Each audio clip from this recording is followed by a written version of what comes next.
ఎమ్మెల్యేల పార్టీ ఫిరాయింపుల కేసుకు సంబంధించి సుప్రీంకోర్టు తుది తీర్పు వెలువరించనుంది. దీంతో మంది ఎమ్మెల్యేలు సైతం తమ రాజకీయ భవిష్యత్తు ఏకం కాబోతున్నది చర్చనీయాంశంగా మారింది.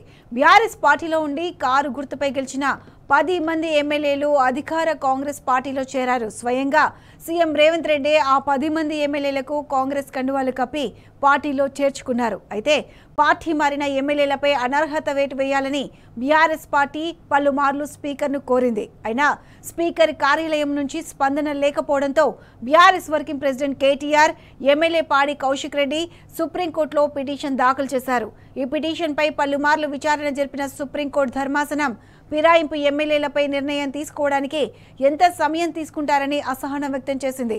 స్పీకర్తో పాటు ఆ 10 మంది ఎమ్మెల్యేలకు నోటీసులు ఇచ్చి విచారణ జరిపింది. రేపు తుది తీర్పును వెల్లడించనుంది.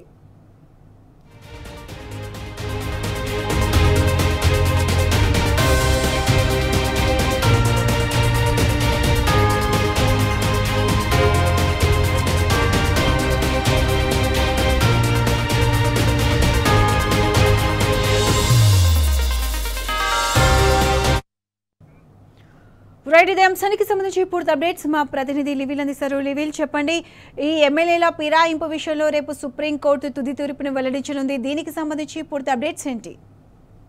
ఏదైతే బీఆర్ఎస్ పార్టీ బీఫామ్ పైన గెలిచి కాంగ్రెస్ పార్టీలోకి వెళ్లిన ఫిరాయింపు ఎమ్మెల్యేలకు సంబంధించి ఇప్పటికే సుప్రీంకోర్టులో వాదోపవాదాలు జరిగాయి. జస్టిస్ సిఆర్ గవాయ్ నేతృత్వంలోని ధర్మాసనం గత కొద్ది సందర్భాల్లో విచారణ చేపట్టింది. విచారణ సందర్భంగా అనేక అంశాలను కూడా ప్రస్తావించింది. ఏదైతే స్పీకర్ గత 3 నెలల లోపే సమయం విచారణ చేపట్టి వారిపైన చర్యలు తీసుకోవాలి, ఎందుకు తీసుకోలేదు అంటూ కూడా గతంలో అనేక సందర్భాల్లో చెప్పింది.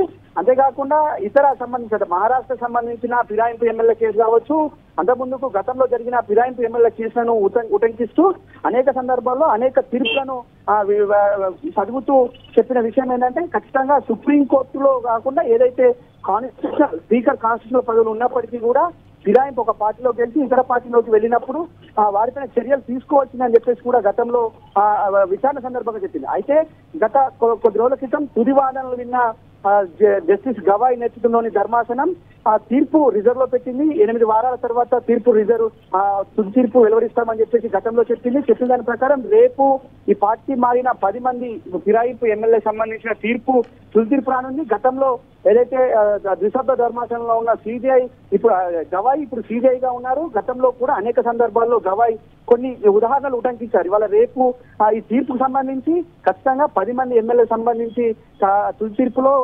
స్పష్టంగా వెలువరించే అవకాశం అయితే స్పష్టంగా కనిపిస్తుంది.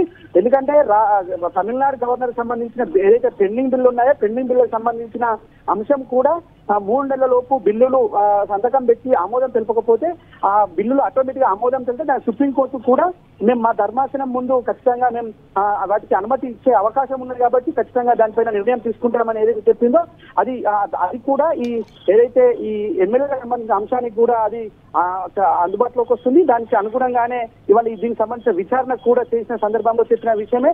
ఏదైతే రాష్ట్రపతి కూడా ఇదే ఏదైతే సుప్రీంకోర్టు కిందికే వస్తుంది, అనేక అంశాలను కూడా సుప్రీంకోర్టు కిందికి వస్తాయని చెప్పిన విషయం ఏదైతే ఉందో రేపు మరొకసారి కూడా ఈ 10 మంది ఫిరాయింపు ఎమ్మెల్యేలకు సంబంధించిన అంశం రేపు తుది తీర్పు వస్తుంది.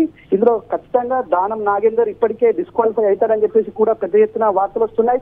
ఏదంటే ఒక పార్టీ ఎమ్మెల్యే గెలిచి మరో పార్టీలో ఎంపీగా పోటీ చేశారు. ఎంపీగా పోటీ చేయడమే కాకుండా అటు కాంగ్రెస్ పార్టీ బీఫామ్ పైన పోటీ చేసి ప్రచారం చేశారు. మరొక ఎమ్మెల్యే కడియం శ్రీహరి కూడా ఇదే అంశానికి సంబంధించి ఎమ్మెల్యేగా పోటీ చేసి బీఆర్ఎస్ పార్టీ నుంచి గెలుపొంది వాళ్ళ కూతురు ఎంపీగా కాంగ్రెస్ పార్టీ నుంచి పోటీ చేసింది. కాంగ్రెస్ పార్టీ ప్రచారం చేశారు. అనేక సభల్లో కూడా నేను కాంగ్రెస్ పార్టీ ఎమ్మెల్యే అని చెప్పారు. అన్ని ఎవిడెన్స్ కూడా బీఆర్ఎస్ పార్టీ కౌశిక్ రెడ్డితో పాటు బీఆర్ఎస్ వర్కింగ్ కేటీఆర్ కూడా ఈ ఇంక్లూడ్ అయి ఉన్నారు. 2 పిటిషన్లకు సంబంధించి ఈ పిటిషన్లు అన్నింటినీ కూడా అనేక సందర్భాల్లో వివరించారు. తెల్లం వెంకట్రావు కావచ్చు, గూడెం మైపాల్ రెడ్డి, ఇలా కడియం శ్రీహరి తో పాటు ప్రకాష్ గౌడ్, సంజయ్ వీళ్ళంతా కూడా రేపు ఖచ్చితంగా డిస్క్వాలిఫై అవుతారని కూడా అనేక మంది లీగల్ ఎక్స్పర్ట్ చెప్తున్న పరిస్థితి కనిపిస్తుంది. ఖచ్చితంగా సుప్రీంకోర్టు తుది తీర్పు ఒక చారిత్రాత్మక తీర్పు అయితే వచ్చే అవకాశం అయితే స్పష్టంగా కనిపిస్తుంది. రేపటి తీర్పు నేపథ్యంలో ఇప్పటికే ఆయా ఎమ్మెల్యేల్లో పూర్తిగా ఒక ఉత్కంఠ నెలకొంది. ఖచ్చితంగా 10 మంది ఎమ్మెల్యేలకు సంబంధించి డిస్క్వాలిఫై అవుతారని చెప్పి గతంలోనే అనేక సందర్భాల్లో బీఆర్ఎస్ పార్టీ చెప్తూ వచ్చింది. ఏదైతే బీఆర్ఎస్ అధినేత కేసీఆర్ కూడా అనేక సందర్భాల్లో 10 మంది ఎమ్మెల్యే డిస్క్వాలిఫై అవుతారు. 10 మంది ఎమ్మెల్యేలకు సంబంధించిన అంశం పూర్తిగా సుప్రీంకోర్టు పరిధిలో ఉంది, ఖచ్చితంగా డిస్క్వాలిఫై అవుతారు. అనేక ఉదాహరణలు కూడా చెప్పుకుంటూ వచ్చారు. ఖచ్చితంగా రేపు ఏదైతే తుది తీర్పు ఉందో, గతంలో విచారణ చేపట్టిన ద్విసభ్య ధర్మాసనంలో ఉన్న జస్టిస్ గవాయ్ ఇవాళ సీజేఐగా ఉన్నారు. ఖచ్చితంగా తీర్పు ఖచ్చితంగా ఈ 10 మంది ఎమ్మెల్యేలకు వ్యతిరేకంగా వస్తున్నది ఒక ఆశాభావం వ్యక్తం చేస్తుంది బీఆర్ఎస్ పార్టీ. ఆ 10 మందిలో కూడా ఒక గుబులు అయితే ఉంది.